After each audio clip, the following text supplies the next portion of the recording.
రెండేళ్ల ప్రభుత్వం అయిపోవస్తుంది. కానీ రఘురామ కృష్ణరాజు గారి కేసుకి ఈ రోజు దాకా ఊపు రాలేదు. ఏంటంటే మొన్న మనం అబ్జర్వ్ చేస్తే అనంతబాబు తన డ్రైవర్ని చంపి డోర్ డెలివరీ చేసిన ఇష్యూ పైన పోలీసుల పైన కోర్టు చేసిన సీరియస్ వ్యాఖ్యల తర్వాత ఒకేసారి అరెస్ట్ల పరంపర మొదలైపోయింది.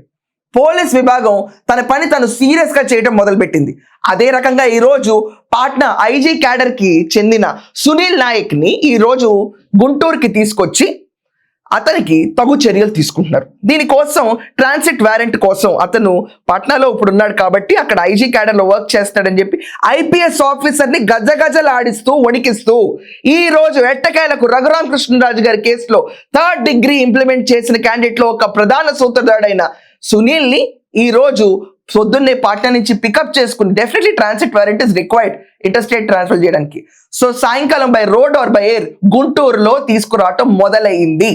మనం అబ్జర్వ్ చేసుకుంటే ఇంతకాలం జగన్మోహన్ రెడ్డి టెన్యూర్లో కల్తీ లడ్డు అవ్వనిండి, లేకపోతే కల్తీ మద్యం అవ్వనిండి, ఆఖరికి ఇలా ధ్వజమెత్తి మాట్లాడిన ప్రతి ఒక్కరిపైన రాజద్రోహం కేసులు పెట్టిన Jaganmohan Reddy and co team పైన ఎక్కడ ఏమి యాక్షన్ అనేది మొదలవకపోవడం ఆంధ్రప్రదేశ్లో చాలా మందికి చివుకు కనిపించింది. ఇదేం పాలన? ఇంత సాఫీగా వెళ్తారేంటి? ప్రభుత్వం మారిన వెంటనే న్యాయం జరుగుతుంది అనుకున్నాం కదా, ఎక్కడ ఏమి అసలు ఇంత అచేతనంగా కూర్చుని సాఫీగా నడుపుకుంటూ వెళ్తారు. డెవలప్మెంట్ అంటారు. What about the things which they have done? ఇంత బ్యాడ్ ఈవెంట్స్ ఏవైతే టేస్ట్ చేసినో డిస్టేస్ట్ఫుల్ ఈవెంట్స్, ఇలాంటి ఈవెంట్స్ పైన కూడా ఎక్కడ స్పందించకుండా ఈ ప్రభుత్వం ఎలా వెళ్తుంది ఏంటి అనుకున్న తరుణంలో మొత్తం కథ రివర్స్ అయింది. ఈరోజు సునీల్ నాయక్ ని హుటాహుటిన అక్కడ తీసుకుని అరెస్ట్ చేసి ఆంధ్రప్రదేశ్ పోలీసులు అతని గుంటూరుకు తరలిస్తున్నారు. అండ్ మనం అబ్జర్వ్ చేస్తే ఒకవేళ ఈ డొంకలాగితే మొత్తం సునీల్ నాయక్ నుంచి అసలు ఎవరు ఆర్డర్స్ మీద రఘురామ కృష్ణరాజు గారిని హింసించారు, ఇంత దారుణంగా ఎత్తుకు కొట్టారు, ఒక పర్సనల్ వెంజెన్స్ కొట్టినట్టు అనిపించింది ప్రతి ఒక్కరికి.